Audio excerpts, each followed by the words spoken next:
খড়িবাড়ি হাসপাতালে জাল সার্টিফিকেট তৈরির অভিযোগে জালে গ্রেফতার নকশালবাড়ি বিডিও অফিসের ডেটা এন্ট্রি অপারেটর।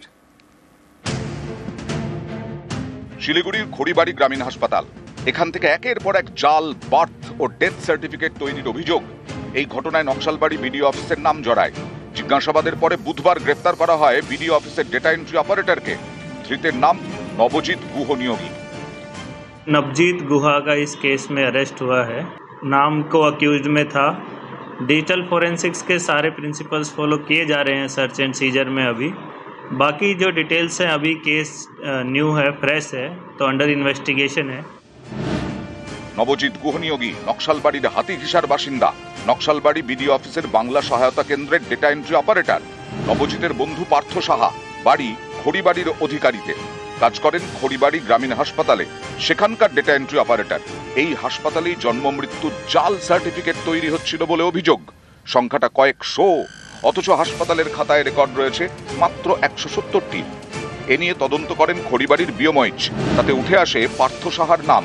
বিওমইচকে মুচলেখা দেন পার্থ। তাতে তিনি দাবি করেন 450টি জাল বার্থ এবং ডেথ সার্টিফিকেট তৈরি করেছেন। প্রতিটি জাল সার্টিফিকেটের জন্য নিয়েছেন 10,000 টাকা করে। তার দাবি এই কাজের বরাত দিতেন বন্ধু নবজিৎ গুহ নিয়োগীকে। এই মুচলেখার ভিত্তিতেই গত 18 অক্টোবর খড়িবাড়ি থানায় অভিযোগ দায়ের করেন বিওমইচ। বুধবার জিজ্ঞাসাবাদ করা হয় নবজিৎ গুহ নিয়োগীকে। 10 ঘন্টা জিজ্ঞাসাবাদের পর তাকে গ্রেফতার করে পুলিশ। নবজিতের ফোন থেকে একাধিক জাল সার্টিফিকেটের পিডিএফ পেয়েছেন তদন্তকারীরা। তিনি পার সার্টিফিকেটে 10,000 টাকা করে নিতেন। তাকে অ্যারেস্ট করে প্রোডাকশন করা হয়েছে এবং 10 দিনের রিমান্ড চাওয়া হয়েছিল, তো 4 দিনের রিমান্ড অ্যালাউ হয়েছে। আরও কিছু লোক এর সাথে ইনভলভ আছে। শিলিগুড়ির খড়িবাড়ি থেকে বিশ্বজিৎ মিশ্র, নিউজ 18। শিলিগুড়িতে বেসরকারি হাসপাতালে আগুন। হাসপাতালের গ্রাউন্ড ফ্লোরে আগুন লাগে। দমকলের 2টি ইঞ্জিনের চেষ্টায় আগুন নিয়ন্ত্রণে এসেছে। অগ্নিকাণ্ডের মধ্যেই আইসিইউতে থাকা রোগীর মৃত্যু। কি কারণে রোগীর মৃত্যু তা খতিয়ে দেখছে পুলিশ। শর্ট সার্কিট থেকে আগুন বলে প্রাথমিক অনুমান। দেখা যাচ্ছিল প্রথমে, তো ধোঁয়া দেখতে আমরা তো ওদের আসতে থেকে কিছু ধোঁয়া উঠতেছিল, তারপরে তো জল দেওয়া শুরু, তারপর আস্তে আস্তে ওয়েস্টেজ এখনো তো চলছেই। কীভাবে আগুন লেগেছে কিছু জানতে পেরেছেন ফিল্ডে থেকে? ওটা হচ্ছে এখন কি পরিস্থিতি? এখন কি পরিস্থিতি? কন্ট্রোলে আছে। আগুন লেগেছে, বাসটা তাড়াতাড়ি আসে। আমরা দৌড়ে আসলাম, দৌড়ে এসে ফায়ার ব্রিগেডকে খবর দিলাম। ফায়ার ব্রিগেড দ্রুত এসেছে। ফায়ার ব্রিগেড দ্রুত প্রথমে তো আইডেন্টিফাই করতে পারছিল না কোন জায়গাটা অ্যাকচুয়ালি আগুন।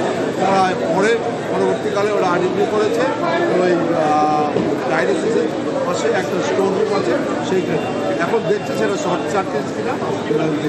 পেশেন্টের অবস্থা কি? সবাই ভালো, সবাই পেশেন্টদের রেস্কিউ করা হয়েছে, পেশেন্টরা ভালো আছে। নাবালককে দিয়ে সোনা পাচারের ছক।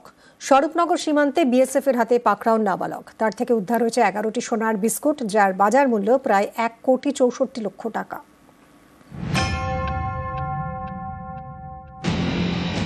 ভারত বাংলাদেশ সীমান্ত দিয়ে সোনা পাচারের ছক।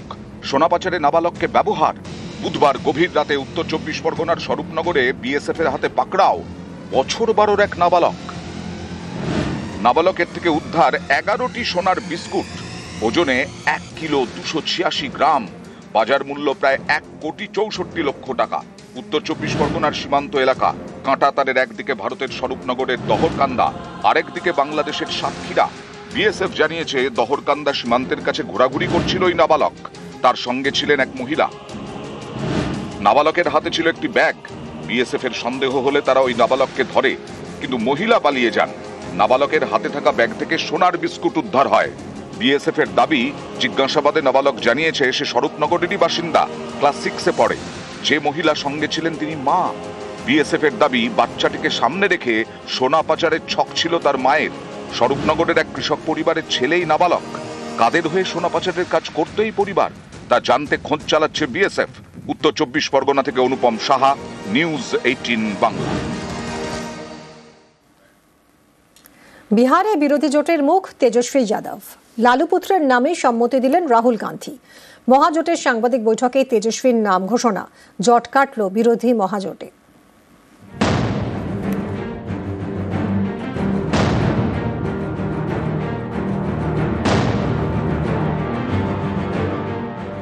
जो उम्मीद, जो विश्वास आप लोगों ने हम पे जताया है, उस उम्मीद पर हम जरूर खरे उतरेंगे और मिल करके जो डबल इंजन की सरकार है, एक इंजन भ्रष्टाचार में है, एक इंजन अपराध में है, ऐसी 20 साल पुरानी निकम्मी सरकार को हम लोग उखाड़ करके फेंकेंगे।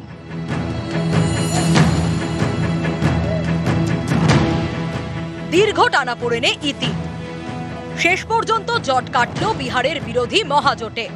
आरजेडी नेता तेजस्वी यादवके महाजोटेर मुख तथा मुख्यमंत्री पदप्रार्थी हिसेबे मेने निलेन राहुल गांधी। बृहस्पतिवार पाटनाय साংবাদিক বৈঠক করলেন महाजोटेर नेतारा।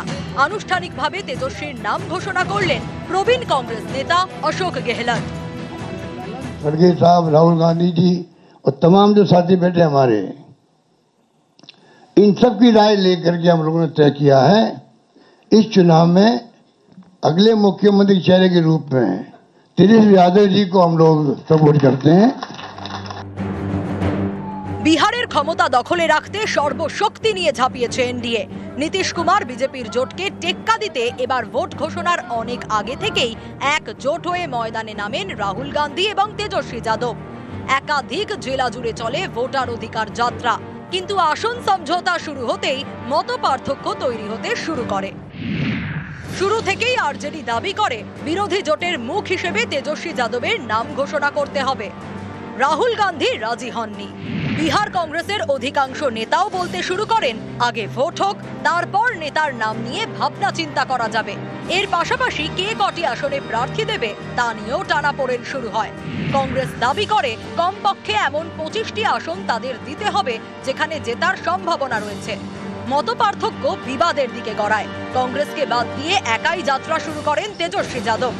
আসন রফার অপেক্ষা না করে একতরফাভাবে প্রার্থী ঘোষণা করে বিরোধী মহাজোটের 3 শরিক আরজেডি, কংগ্রেস এবং সিপিআইএমএল।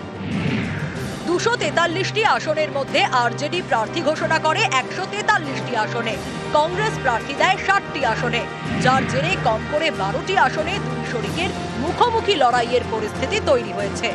জোট ছেড়ে বেরিয়ে যায় হেমন্ত সোরেনের ঝাড়খণ্ড মুক্তি মোর্চা।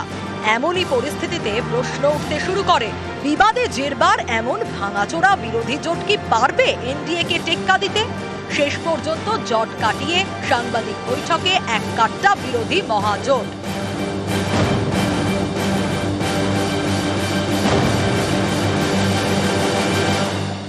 ये जो उम्मीद, जो विश्वास आप लोगों ने हम पे जताया है, उस उम्मीद पर हम जरूर खरे उतरेंगे और मिल करके जो डबल इंजन की सरकार है, एक इंजन भ्रष्टाचार में है, एक इंजन अपराध में है, ऐसी 20 साल पुरानी निकम्मी सरकार को हम लोग उखाड़ करके फेंकेंगे।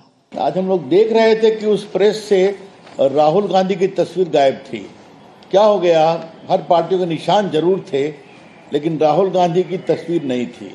ये कौन सा गठबंधन है कि 243 सीट है और 255 सीट पर चुनाव लड़ रहा है, और गौरा बोराम एक सीट है, वहां पर सीएम और होने वाले डिप्टी सीएम दावा करने वाले दोनों लड़ रहे हैं। लचर गठबंधन है। গত বিধানসভা ভোটের আগেও আসন সমঝোতা নিয়ে বিবাদ বেঁধেছিল আরজেডি এবং কংগ্রেসের মধ্যে। শেষ পর্যন্ত কংগ্রেসের চাপে 70টি আসন ছেড়ে দিয়েছিল আরজেডি। ফল বেরোনোর পর দেখা যায় 70 আসনে লড়ে মাত্র 19টিতে জেতে কংগ্রেস। ভোটের পর লালু প্রসাদ যাদব বলেন, কংগ্রেস যদি জেদ না করে আরজেডিকে আরো কিছু আসন ছেড়ে দিত তাহলে বিহারে বিরোধীদের জোটই সরকার তৈরি করত। এবার অবশ্য নরম হয়েছে কংগ্রেস। বিরোধী মহাজোটের মুখ হিসেবে তেজস্বী যাদবকে মেনে নিয়েছেন রাহুল গান্ধী। গতবারের তুলনায় 10টি কম আসনে লড়তে রাজি হয়েছে। 60টি আসনে প্রার্থী দিয়েছে কংগ্রেস। উপমুখ্যমন্ত্রী পদও তারা ছেড়ে দিয়েছে জোট শরিক বিকাশশীল ইনসান পার্টির মুকেশ সাহানিকে। নিউজ 18 বাংলা।